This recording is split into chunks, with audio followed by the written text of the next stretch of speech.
প্রভু যিশুর নামে আপনাদের সবাইকে অভিনন্দন। বিশ্বাস করি প্রভু আপনাদের সবাইকে একটা নতুন দিনে খুবই ভালো রেখেছেন। সো রোমিও পুস্তক অধ্যায় 12 সেখানে 11 পদে এইভাবে লেখা আছে, তোমাদের উৎসাহে বাটা না পড়ুক, উদ্দীপ্ত অন্তরে প্রভুর সেবায় রত থাকো। পুরাতন নিয়মে আগুনটাকে ঈশ্বরের উপস্থিতির সঙ্গে তুলনা করা হয় এবং কোনো জিনিসটাকে শুদ্ধ করার জন্য আগুনটাকে ব্যবহার করা হয় এবং ঈশ্বরের উপস্থিতি থাকার মানে সেটা আগুনের সমান। সো আমাদের হৃদয় ঈশ্বরের জন্য একটা আগুনে যেন সর্বদাই ভরে থাকুক। হ্যাঁ, নতুন নিয়মে আর ঈশ্বরের আত্মা আগুনের মতো প্রত্যেকটা শিষ্যদের উপরে নেমে এসেছিল। তারা ঈশ্বরের জন্য খুব ব্যবহার হয়েছিলেন, ঈশ্বর তাদেরকে ব্যবহার করেছিলেন। সো প্রিয়, ফায়ার আগুন তার সামনে কোনো জিনিস হেলেও সেটাকে সে শেষ করে দেয়।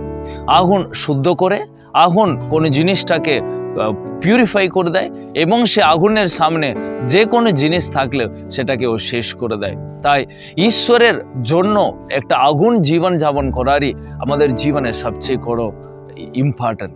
সো তাই রোমিও পুস্তকে ঈশ্বরের দাস তিনি এরকম বলছেন, তোমাদের উৎসাহে বাটা না পড়ুক, মানে তোমাদের লাইফে, তোমাদের প্রভুতে আর একটা আগুনের জীবন যাপন করতে ওই জায়গায় কোনো বাটা যেন না পড়ুক। তাই তোমরা সর্বদা ঈশ্বরের আত্মাতে ভরপুর হয়ে তার সেবা তোমরা করো। প্রিয়, প্রত্যেকটি দিন আমরা প্রভুকে প্রার্থনা করি, প্রভুর প্রতি চলি, প্রভুকে ভালোবাসি। ওটা কোনো কর্তব্য পালন করার নাই, ওটা একটা ঈশ্বরের আত্মার পরিচালনা হয়ে থাকার।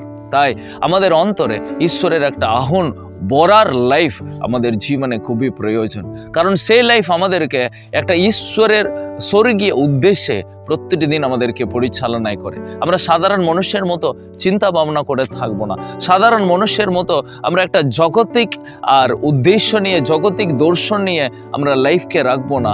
ঈশ্বরের পরিকল্পনায় অনুযায়ী আমাদের লাইফকে রাখবো। হ্যাঁ, মসিহ হোক, এলিও হোক ইত্যাদি ঈশ্বরের দাস যারা পুরাতন নিয়মে ছিল, তারা ঈশ্বরের আগুনের বড় জীবন যাপন করেছে, তাই তারা জগৎকে অতিক্রম করতে পেরেছে। সো প্রিয়, আজ আমাদের লাইফেও তাই ঈশ্বরের আত্মায় আগুনের ভরপুর হয়ে আমরা জীবন যাপন করব। পবিত্র আত্মাই আমাদেরকে এটা দেন। তাই আজকে দিন প্রভুর কাছে প্রার্থনা করুন, প্রভু তোমার আত্মা দাও, তোমার আগুন দাও, যেন আমি তোমার জন্য জ্বলতে পারি। এই বাক্য আপনাদের জীবনে আশীর্বাদ নিয়ে আসুন। God bless you.